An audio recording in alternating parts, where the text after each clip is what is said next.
Hello friends. അപ്പോൾ 4 ദിവസത്തെ free ക്ലാസ്സിലേക്ക് എല്ലാവർക്കും സ്വാഗതം. ഞാനാണ് നിങ്ങൾക്ക് ക്ലാസ് എടുക്കുന്നത്. ഞാൻ ആദ്യം എന്നെ ഒന്ന് പരിചയപ്പെടുത്താം. എൻ്റെ പേര് ഫർസീന, സ്ഥലം തിരൂര്. ഓക്കെ. അപ്പോൾ എംബ്രോയിഡറി വർക്കിന് ആദ്യം നമുക്ക് മെറ്റീരിയൽസ് ഒന്ന് പരിചയപ്പെടാം. എന്തൊക്കെ മെറ്റീരിയൽ ആണ് എംബ്രോയിഡറി ചെയ്യാൻ വേണ്ടത് എന്ന് നോക്കാം. ആദ്യം നമുക്ക് ത്രെഡ് വേണം. ഓക്കെ, ഇങ്ങനത്തെ ത്രെഡാണ് നമ്മൾ യൂസ് ചെയ്യുന്നത്. അതല്ലാതെ ഉള്ള ത്രെഡും ഉണ്ട്. നമ്മൾ കൂടുതലായിട്ട് യൂസ് ചെയ്യുന്നത് ഇങ്ങനത്തെ ത്രെഡാണ് കേട്ടോ. ഓക്കെ. പിന്നെ ബിഗിനേഴ്സ് ആയതുകൊണ്ട് അതായത് ഫസ്റ്റിൽ ചെയ്യുമ്പോൾ നമുക്ക് ഈ ഒരു ത്രെഡാണ് ഏറ്റവും നല്ലത് ഉപയോഗിക്കാൻ.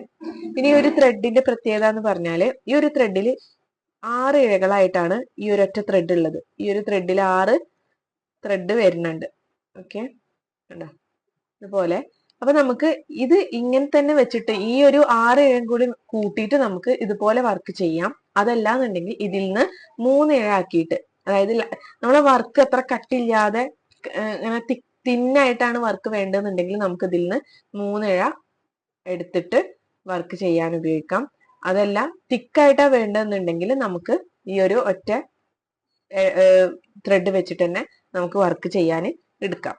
ഓക്കെ, അപ്പൊ ഇതാണ് നമ്മുടെ ത്രെഡ് കേട്ടോ, എംബ്രോയിഡറി ചെയ്യാൻ ഉപയോഗിക്കുന്ന ത്രെഡ്.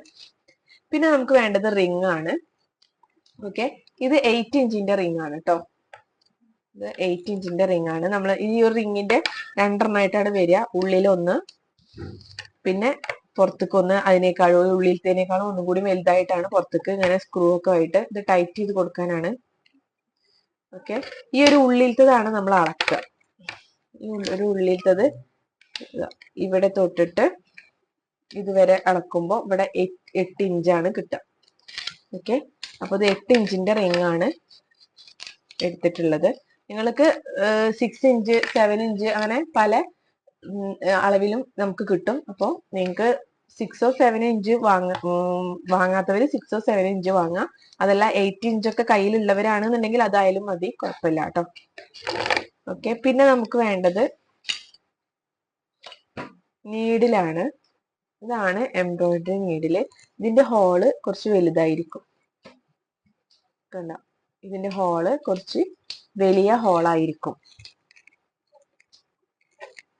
ഇതാണ് നീഡില്. ഓക്കെ, പിന്നെ ഇതാണ് ക്ലോത്ത്. ഇതൊരു കോട്ടൺ പോലത്തെ ക്ലോത്ത് ആണ്. ഇതിന് പോപ്ലിംഗ് ക്ലോത്ത് എന്നാണ് പറയാ. ഓക്കെ, ഇതാണ് ക്ലോത്ത്. അപ്പൊ ഈ വൈറ്റ് പല കളറ് നമുക്ക് കിട്ടും. വൈറ്റ് തന്നെ നമുക്ക് ക്ലാസ്സിൽ ചെയ്യാൻ വൈറ്റ് തന്നെ വാങ്ങാൻ ശ്രദ്ധിക്കുക കേട്ടോ. വൈറ്റിൽ ചെയ്യുമ്പോഴാണ് അതിന്റെ ഒരു പെർഫെക്ഷൻ അത് പെർഫെക്റ്റ് ആയിട്ട് നമുക്ക് ചെയ്യാൻ സാധിക്കുള്ളൂ. അപ്പോൾ വൈറ്റിൽ തന്നെ ചെയ്യാൻ ശ്രദ്ധിക്കുക കേട്ടോ. അപ്പൊ ഇതാണ് ക്ലോത്ത്, കുറച്ച് കട്ടിയുള്ള ഒരു ക്ലോത്ത് ആണ്. പിന്നെ നമുക്ക് കത്രിക വേണം ത്രെഡ് കട്ട് ചെയ്യാന്. പിന്നെ നമ്മൾ ഈ ഒരു ഫ്രീ ക്ലാസ്സിൽ 2 മിറർ വർക്ക് വരുന്നുണ്ട്. അതായത് മിറർ വർക്കിന്റെ ഒരു ബേസിക് ആയിട്ടുള്ള ഒരു മിറർ വർക്കിൻ്റെതും അതല്ലാതെ ഒരു മിറർ വർക്കും വരുന്നുണ്ട്. അപ്പോൾ അതിന് വേണ്ടിയിട്ട് നമുക്ക് ഇതുപോലത്തെ വലിയ സൈസിൽ മിറർ കിട്ടും, ചെറിയ സൈസിൽ കിട്ടും. അത് ഏതാണോ നിങ്ങളൊക്കെ അവൈലബിൾ ആയിട്ട് കിട്ടുന്നത് അത് വാങ്ങിച്ചാലും മതി. ഓക്കെ, പിന്നെ ഈ മിറർ ഒട്ടിച്ചെടുക്കാൻ ഫാബ്രിക് ഗ്ലൂ വേണം. ഓക്കെ, പിന്നെ നമുക്ക് പിക്ചറുകൾ നിങ്ങൾക്ക് കൈയിട്ട് വരക്കാൻ പറ്റുന്നുണ്ടെങ്കിൽ നിങ്ങൾക്ക് അങ്ങനെ വരച്ചെടുക്കാം. അതല്ലാന്നുണ്ടെങ്കിൽ നമുക്ക് ഇതുപോലത്തെ യെല്ലോ കാർബൺ പേപ്പർ വാങ്ങാൻ കിട്ടും. ഓക്കെ, ഇതുപോലത്തെ യെല്ലോ കാർബൺ പേപ്പർ കിട്ടും. അപ്പോൾ അതന്നെ യെല്ലോ കാർബൺ തന്നെ യൂസ് ചെയ്യണം. ബ്ലാക്കോ ബ്ലൂവോ ഒന്നും യൂസ് ചെയ്യാൻ പാടില്ല. യെല്ലോ കാർബൺ പേപ്പർ തന്നെ യൂസ് ചെയ്യണം.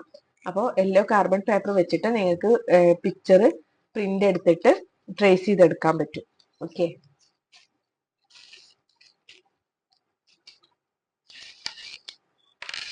പിന്നെ നമുക്ക് ഈ ഒരു വർക്ക് ചെയ്യാൻ ആയിട്ട് നമുക്ക് സ്റ്റിച്ച് ബോർഡ് മോട്ടീഫ് അങ്ങനെ 2 രീതിയിലാണ് നമ്മൾ വർക്ക് ചെയ്യേണ്ടത്. അപ്പൊ ഞാനിവിടെ അത് കാണിച്ചു തരാം. ഇത് ഞാനിപ്പോ നമുക്ക് പിന്നെ സ്റ്റിച്ച് ബോർഡ് ആക്കിയിട്ട് എടുത്തിട്ടുള്ളതാണ്. ഞാൻ ചെറുതായിട്ടാണ് എടുത്തിട്ടുള്ളത്. നിങ്ങൾ എടുക്കുമ്പോൾ വലിയതായിട്ട് തന്നെ എടുക്കാം. ഇതിന്റെ അളവ് എന്ന് പറയുന്നത്, ഇതിന്റെ വീതി 5 ഇഞ്ചും വിഡ്ത്ത് എന്ന് പറയുന്നത് 6 ഇഞ്ചുമാണ്.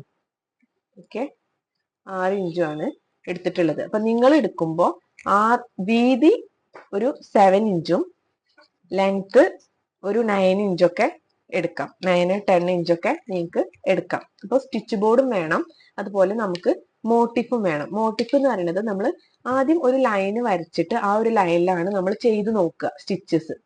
ആ ഒരു സ്റ്റിച്ചസ് നമ്മൾ ആ ലൈനിൽ ചെയ്തതിന് ശേഷം അത് നമുക്ക് പിക്ചറിലേക്ക് ചെയ്യാൻ വേണ്ടിയിട്ടാണ് നമ്മൾ മോട്ടിഫ് എന്ന് പറയുന്നത്. പിക്ചറിൽ ചെയ്യുന്നതിനെയാണ് മോട്ടിഫ് എന്ന് പറയുന്നത്. ഈ പിക്ചറിൽ ചെയ്യുന്ന തുണി എങ്ങനെ കട്ട് ചെയ്തെടുക്കാന്ന് വെച്ചാൽ, നമ്മളിപ്പോ ഈ 8 ഇഞ്ചിന്റെ റിംഗ് ആണ് നമ്മൾ എടുത്തിട്ടുള്ളത്.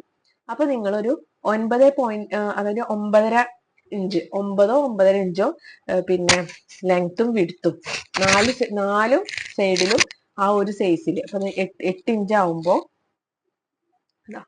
ഇതിപ്പോ 8 ഇഞ്ചിന്റെ റിങ്ങിൽ കൊള്ളണ രീതിക്കാണ് ഞാൻ ഈ ഒരു ഇത് കട്ട് ചെയ്തെടുത്തിട്ടുള്ളത്. ഓക്കെ, അപ്പൊ 8 ഇഞ്ചിൽ നിങ്ങൾ ഒരു 9.5, 4 സൈഡിലും 9.5 ഇഞ്ച്, 9.5 ഇഞ്ചോളം ആക്കിയിട്ട് വേണം നിങ്ങൾ ഇതെടുക്കാൻ, ഈ ഒരു മോട്ടിഫിന്റെ പിന്നെ ക്ലോത്ത് കട്ട് ചെയ്തെടുക്കാൻ. ഓക്കെ, എന്നാലാണ് നമുക്ക് ഈ റിങ്ങിൽ ഇട്ടിട്ടുണ്ടെങ്കിൽ അത് ടൈറ്റ് ചെയ്തിട്ട് പിന്നെ നല്ല രീതിയിൽ ചെയ്യാൻ പറ്റുള്ളൂ, വർക്ക് ചെയ്യാൻ സാധിക്കുള്ളൂ. ഓക്കെ, അപ്പോൾ ഞാനിവിടെ മോട്ടിഫിന് വേണ്ടിയിട്ടുള്ള ക്ലോത്തും കട്ട് ചെയ്തെടുത്തിട്ടുണ്ട്. ഓക്കെ, ഇതുപോലെ നിങ്ങൾ കട്ട് ചെയ്തെടുത്തിട്ടുണ്ട്. നിങ്ങളെ റിങ്ങിനനുസരിച്ചിട്ടാണ് കട്ട് ചെയ്യുന്നത്. നിങ്ങൾ 6 ഇഞ്ച് ആണെങ്കിൽ 7 or 7.5 അങ്ങനെ. അപ്പോൾ 7.5 ഇഞ്ചിൽ എടുക്കാവും ഏറ്റവും നല്ലത്. കാരണം കുറച്ച് തുമ്പ് പുറത്തേക്ക് നിന്നാലാണ് നിങ്ങൾക്ക് അത് വലിച്ചിട്ട് ടൈറ്റ് ചെയ്ത് കൊടുക്കാൻ പറ്റുള്ളൂ. അപ്പോൾ റിങ്ങിനനുസരിച്ചിട്ടാണ് നമ്മൾ മോട്ടിഫിനുള്ള ക്ലോത്ത് കട്ട് ചെയ്തെടുക്കേണ്ടത്. പിന്നെ സ്റ്റിച്ച് ബോർഡ് ഞാൻ പറഞ്ഞ ആ ഒരു സൈസിൽ കട്ട് ചെയ്തെടുത്താൽ മതി. വീതി 7 ഇഞ്ചും ലെങ്ത് 10 ഇഞ്ചൊക്കെ. ഓക്കെ, ഇതിപ്പോ ഞാൻ നിങ്ങൾക്ക് ചെയ്തിട്ട് പിക്ചറിലും ചെയ്ത് കാണിക്കണ കാരണമാണ് ഞാൻ ചെറിയൊരു സ്റ്റിച്ച് ബോർഡ് എടുത്തിട്ടുള്ളത് കേട്ടോ. അതായത് ചെറുതാക്കിയിട്ട് എടുത്തിട്ടുള്ളത്, ചെറിയ അളവിൽ എടുത്തിട്ടുള്ളത് കേട്ടോ. ഓക്കെ,